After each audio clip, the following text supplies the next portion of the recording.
इसी बीच चर्चा करने के लिए हमारे साथ दो मेहमान, हिमांशु कुमार कांग्रेस नेता और आनंद कुमार हमारे साथ बीजेपी नेता जुड़ गए हैं। आप दोनों मेहमानों का बहुत बहुत स्वागत है। सबसे पहले आपके पास आना चाहेंगे हिमांशु जी। महागठबंधन ने अपना जो मैनिफेस्टो जारी किया है, प्रण लिया गया है कि अगर सरकार आती है, उनकी सरकार बनती है तो 10 लाख नौकरी देंगे। और सुशील कुमार मोदी ने क्या पलटवार किया ये तो आपने सुन ही लिया होगा। देखिए, हम पहले से ही कहते आ रहे हैं, महागठबंधन की तरफ से पहले से ये कहा जा रहा है कि जो 4.5 लाख सरकारी विभागों में बिहार में नौकरियां खाली है, रिक्त पद हैं, उनको तो हम भरेंगे। उसके अलावा 5.5 लाख और पद का हम सृजन करेंगे। और जो बेरोजगार युवक बिहार के पलायन करने के लिए मजबूर होते हैं दूसरे राज्यों में, उसको हम रोकने के लिए 10 लाख नौकरियों का व्यवस्था यहाँ करेंगे। सुशील मोदी जी के कसरी और करनी में तो बड़ा डिफरेंस रहा है। उन्होंने कहा था कि किसानों की कर्ज 17 में कि किसानों का कर्ज माफी होना चाहिए, लेकिन वही सुशील कुमार मोदी जी जब सत्ता में आए और केंद्र और राज्य दोनों जगह भारतीय जनता पार्टी की सरकार रही है, अभी है, जिसको डबल इंजन की ये सरकार कहते हैं, जिसकी विकास की गाथाएं ये गाते हैं, वही सरकार सत्ता में आने के बाद किसानों की कर्ज माफी पर क्यों चुप हो गई? जबकि 2017 के बाद जब कांग्रेस शासित जहां भी कांग्रेस की शासन हुई है, जिन राज्यों में या फिर हमारी गठबंधन की सरकार है, वहां हमने किसानों का कर्ज माफी किया है। तो सुशील कुमार मोदी जी तो अनर्गल प्रलाप करते रहते हैं, उनके बयान का कोई हम उतना औचित्य नहीं देते हैं। हमें जो करना है, बिहार के उप मुख्यमंत्री हैं वो, और आप कह रहे हैं उनके बयान को तरजीह नहीं देंगे, इसलिए कि उन्होंने जो विपक्ष में रह करके बोलने का काम किया, सत्ता में आने के बाद उसी बात से वो पलट जाते हैं। उनके बयान का क्या हम लोग भरोसा करें और क्या वैल्यू दें उसका? बताइए, आप ही बता सकते हैं इस बात। ये सब जगह घूम करके 3 बार पिछले 3 चुनाव में इन्होंने वादा किया था कि बिहार में जितनी भी बंद पड़ी चीनी मिलें हैं उसको हम चालू करेंगे। यदि चालू नहीं होगा तो हम वोट मांगने के लिए नहीं आएंगे। अब परिस्थिति ऐसी है कि बिहार की 28 बंद पड़ी चीनी मिलों में से फिर चलिए आपके पास आएंगे आनंद कुमार झा जी। आखिर मिलों को शुरू क्यों नहीं किया गया? जब वादे किए गए थे तो शुरू क्यों नहीं किया गया? सबसे पहले मैं हिमांशु जी की बात को जवाब दे देना चाहता हूँ और उसके बाद हम इस विषय पर में आएंगे। हिमांशु जी जो बात कर रहे हैं माननीय सुशील मोदी जी के संदर्भ में, तो माननीय सुशील मोदी जी को जनता ने वहाँ 3 बार उप मुख्यमंत्री बनाया। वही वो विरासत में और जो परिवारवाद है, जो लूट खसोट की राजनीति है, जो हिंसक राजनीति है, उससे नहीं आए। वो समाज सेवा करके और बिहार की विश्वस्त जनता का विश्वास जीत के, बुद्धिमान जनता बिहार की होती है, इसलिए हिमांशु जी के चरित्र को इन लोगों ने, बिहार की जनता ने देखा है। और सुशील मोदी जी के बयान पे कुछ भी बोल देना, हिमांशु जी के लिए कुछ बोल सकते हैं, लेकिन बिहार की जनता उनको पसंद करती है। और बिहार के जनता की प्रसन्नता, बिहार के जनता का विकास, समग्र विकास उनके मूल में है। इसलिए सुशील मोदी जी के कुछ भी बोलते हैं, एक बोलना हिमांशु जी का उनका स्तर दिखाता है। दूसरी बात रही कि विकास की, बता देना चाहता हूँ कि पूरे बिहार में विकास का पूरे देश में जो ग्रोथ रेट रहा है वो 1 अंक में रहा है, सिंगल डिजिट में रहा है। सिर्फ और सिर्फ बिहार ही रही है, ऐसा राज्य बिहार रहा है जहां पर में की ग्रोथ रेट 10% से अधिक है, 2 अंक से अधिक है। तो सीतामढ़ी के रामपुर गांव गए क्या? वहाँ के लोग क्या कह रहे हैं सुना आपने? वहाँ के लोगों ने चुनाव का बहिष्कार कर दिया है। देखिए, जब चुनाव होता है तो इस सब तरह की बातें होती रहती हैं। वजह भी बता देती हूँ मैं, आनंद जी, वजह भी बता देती हूँ।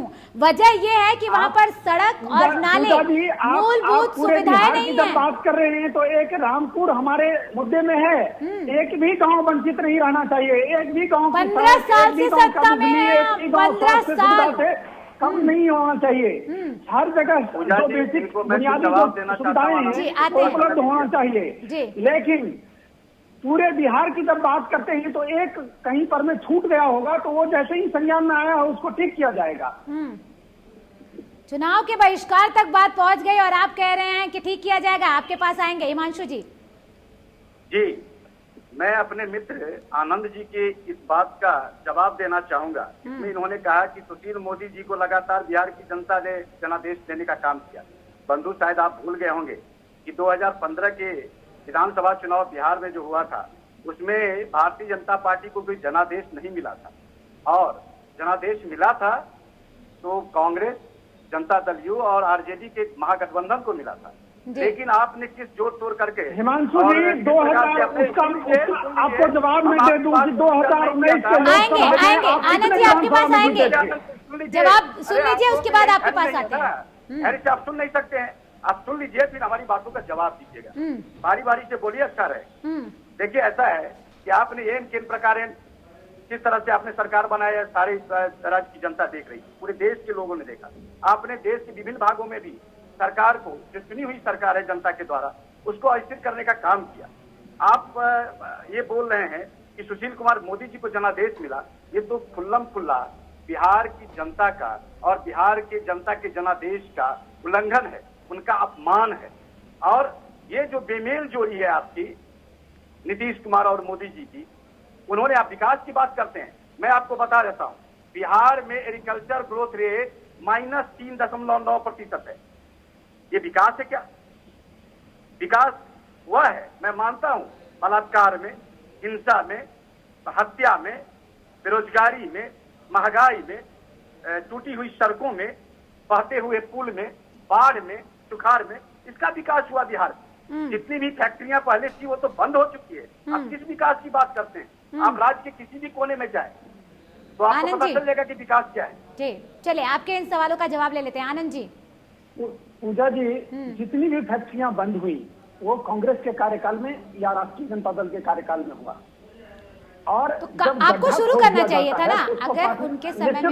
निश्चित रूप से हमारे एजेंडे में है और हम शुरू करवाएंगे। कब शुरू करवाएंगे? अब तो चुनाव नजदीक है, इतने बड़े गड्ढे हो गए हैं कि उसके पाटने में समय लगता है। चलिए हिमांशु जी आएंगे आपके पास, आनंद जी को जवाब पूरा करने दीजिए। कांग्रेसियों ने और राष्ट्रीय जनता दल की सरकार ने खड़ा कर दिया। क्या एक भी चीनी मिल हमारे कार्यकाल में बंद हुआ? नहीं, कांग्रेस के कार्यकाल में बंद हुआ।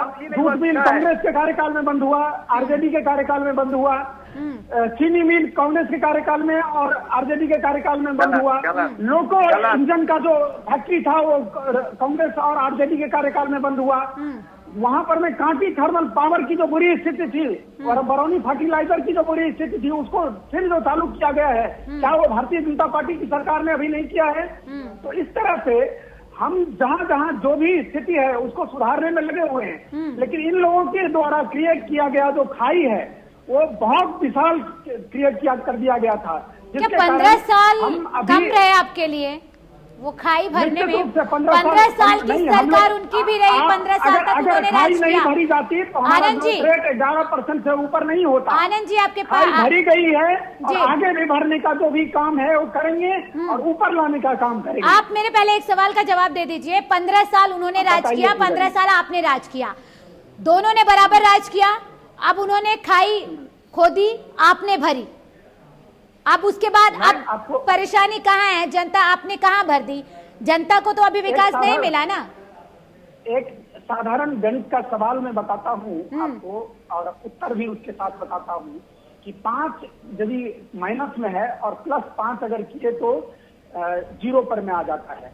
तो हम लोग अभी सामान्य किए हैं, जो असामान्य स्थिति इन लोगों ने पैदा कर दिया था, चाहे वो तो फिर तो आप लोगों ने, फिर तो समानता है ना दोनों सरकारों में। फिर जनता के पास नया ऑप्शन होना चाहिए। नहीं, हमारी असमानता, मेरे सरकार में एक भी मंत्री, आप आंकड़ा उठा के की सरकार हो या कांग्रेस की सरकार हिमांशु जी आंकड़े पे भी आपको कहता हूँ, मैं बताता हूँ हमारी सरकार, आप राजस्थान में रेट देखिए, आप मध्य प्रदेश में जब कमलनाथ जी की सरकार थी उस समय का रेट देखिए, और वहाँ पर में विकास माइनस में आया था, राजस्थान में माइनस में आया था। आज भी छत्तीसगढ़ में एक एक करके लीजिए। आनंद जी, हमारी सरकार जहाँ कहीं भी भारतीय जनता पार्टी और भारतीय जनता पार्टी समर्थित सरकार होती है, चलिए वहाँ पर होना चाहिए। ठीक है आनंद जी ठीक है। हिमांशु जी बेचिए, आपने बेचा है, बंद ही नहीं किया, आपने चीनी मिल को बेच दिया है। मैं आपको उदाहरण देता हूं आनंद जी, आप हमारे मित्र हैं, आप आए, आप सादर आमंत्रित हैं बिहार के मधुबनी जिले में। मैं आपको आमंत्रित करता हूं देखने के लिए, जहां रैयाम चीनी मिल को नीतीश कुमार की सरकार कहे थे कि मैं इसको पुनर्चालू करूंगा, और उसको चालू करने के नाम पर अपने उद्योगपति मित्रों के हाथ से बेच दिए।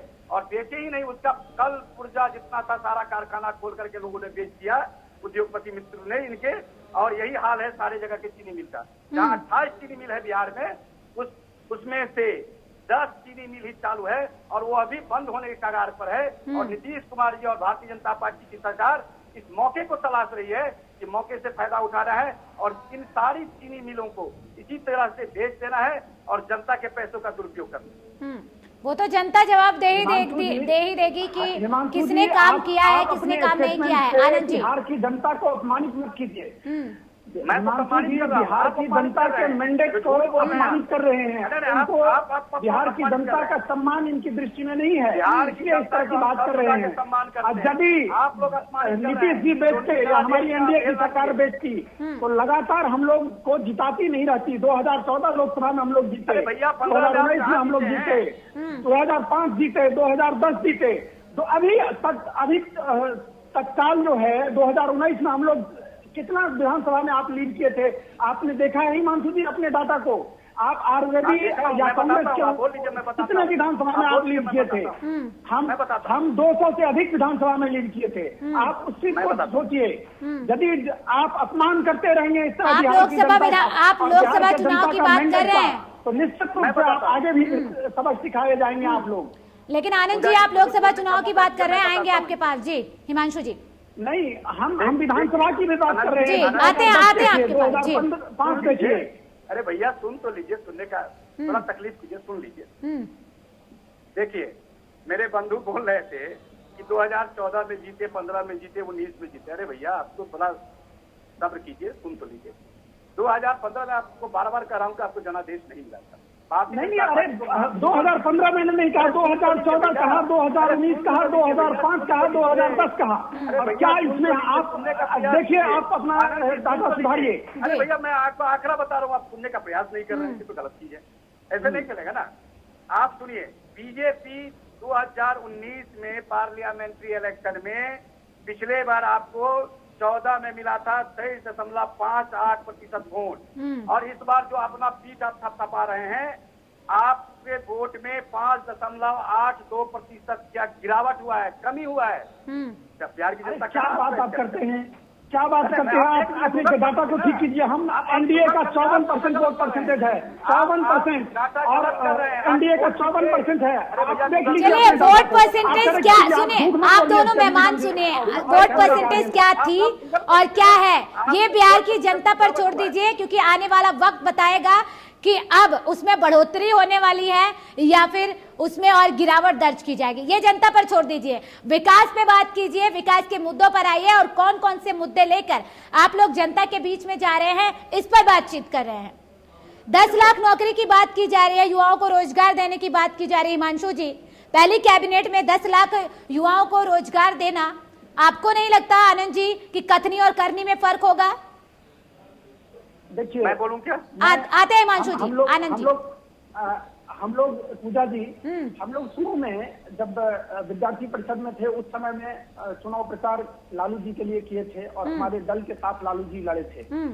और उसी समय में लालू जी समाजवाद की नींव पर में राजनीति शुरू किए, और वो पूरे के पूरे साम्राज्यवादी व्यवस्था स्थापित कर दिए, और अपने धन संपत्ति किसी भी तरह से इकट्ठा करना शुरू कर दिए। सिमिलरली कांग्रेस की भी स्थिति वही है, और आज कल भी संजय मुख्यमंत्री इन्हीं चीजों की बात कर रहे थे। ईडी का सुनिए, संजय भंडारी के ऊपर में कल भी एक केस बुक हुआ है जिसमें कि रॉबर्ट वाड्रा का नाम सीधे सीधे आया है। तो कांग्रेस परिवार और आरजेडी परिवार। दूसरा, मैं एक चीज आपको मौलिक बात बता रहा हूँ कि कांग्रेस के विरोध में आरजेडी की शुरुआत हुई थी। समाजवाद जो है कांग्रेस के विरोध में शुरू हुआ था। आज ये लोग किस सिद्धांत पर में दोनों एक साथ हो गए, न समाजवाद रहा और ना कांग्रेस का कोई नीति रहा। सिर्फ और सिर्फ एक ही नीति है कि विकास को रोको, और हमने जो प्रपंच किया है, हमने जो करप्शन किया है, हमने जो पैसा इकट्ठा किया है, हमने जो जनता का खून चूस के अपने परिवार के लिए इकट्ठा किया है, उसको किसी तरह सुरक्षित रखो। चोरों की बड़ा गंभीर आरोप लग रहा है हिमांशु जी। आप विकास की बात करते हैं कभी भी। चलिए आनंद जी आएंगे आपके पास।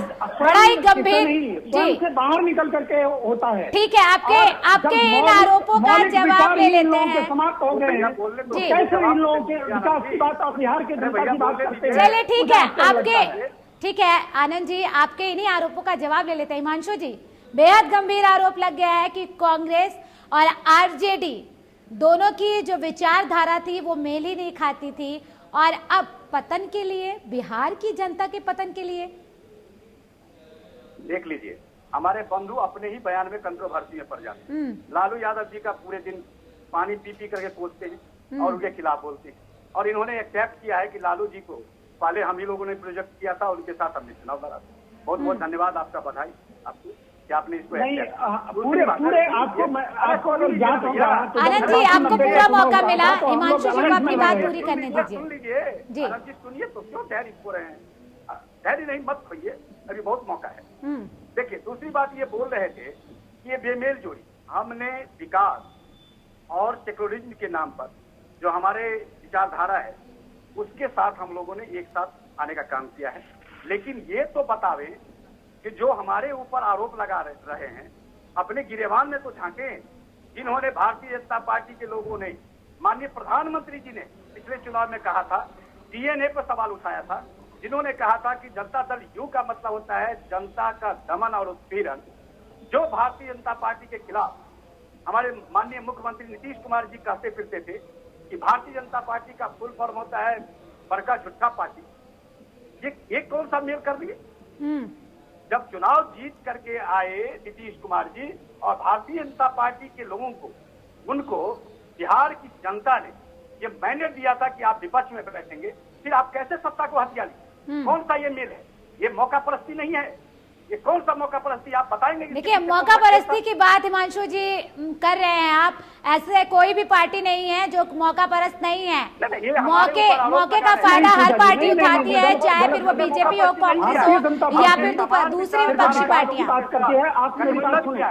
ये हमारा मिनिमम कॉमन प्रोग्राम है, जिस कॉमन प्रोग्राम के आधार पर हम लोग एक साथ आए हैं और उस पर काम करने के लिए हम लोग जनता से अपना आशीर्वाद मांग रहे हैं। चले, नियोजित शिक्षकों की बात कर लेते हैं। नियोजित शिक्षकों को समान वेतन और समान काम की बात की जाए। आप मेरी बात, पहले मैं हिमांशु जी को जवाब दे देना चाहता हूँ कि आपको अगर जात नहीं है तो उसको आप सुनिश्चित कीजिए। जब 89-90 का चुनाव हुआ था, वीपी सिंह जी की सरकार बनी थी, तो भारतीय जनता पार्टी के साथ अलायंस था और लालू जी उसी दौर में चीफ मिनिस्टर बने थे। तो हम लोगों के साथ हम लोग एक साथ चुनाव लड़े थे और कांग्रेस के विरुद्ध, कांग्रेस की विचारधारा के विरुद्ध लड़े थे। दूसरा विषय मैं आपको कहता हूं कि भारतीय जनता पार्टी के एक मंत्री, एक कार्यकर्ता, एक कहीं पर में बताइए कि क्या लैंड स्कैंडल हुआ है रॉबर्ट वाड्रा की तरह? क्या अरे भैया क्यों IRCTC घोटाला? अरे सुनिए तो, तेजस्वी यादव की तरह IRCTC घोटाला हुआ है, सारा घोटाला हुआ है, अलकतरा घोटाला हुआ है, घोटाला हुआ है। इस तरह की बात कभी भी भारतीय जनता पार्टी कभी नहीं होती है। और भारतीय जनता पार्टी समर्थित जो भी सरकार होती है उसमें सिर्फ और सिर्फ जनता की चिंता होती है और जनता किस तरह विकास हो, देश का किस तरह समग्र जो बेसिक फैसिलिटीज है जनता को। ठीक है, आप दोनों मेहमानों का ठीक है, आप दोनों ने अपनी अपनी बातें रखी। बिहार की जनता ये तय करेगी कि कौन कितना सच बोल रहा है और कौन कितना झूठ, और किसको वोट देना है किसको नहीं। आप दोनों मेहमानों का बहुत बहुत शुक्रिया हमसे चर्चा में जुड़ने के लिए, तमाम बातचीत करने के लिए। फिलहाल बिहार की जनता के हाथों में ये कमान है कि वो अपना अगला मुख्यमंत्री किसे चुनेगी। क्या वो नीतीश कुमार होंगे या फिर कोई और? ये अपने आप में बड़ा सवाल बना हुआ है। फिलहाल इस खास कार्यक्रम में सिर्फ इतना ही। बने रहिए TV 100 के साथ। नमस्कार।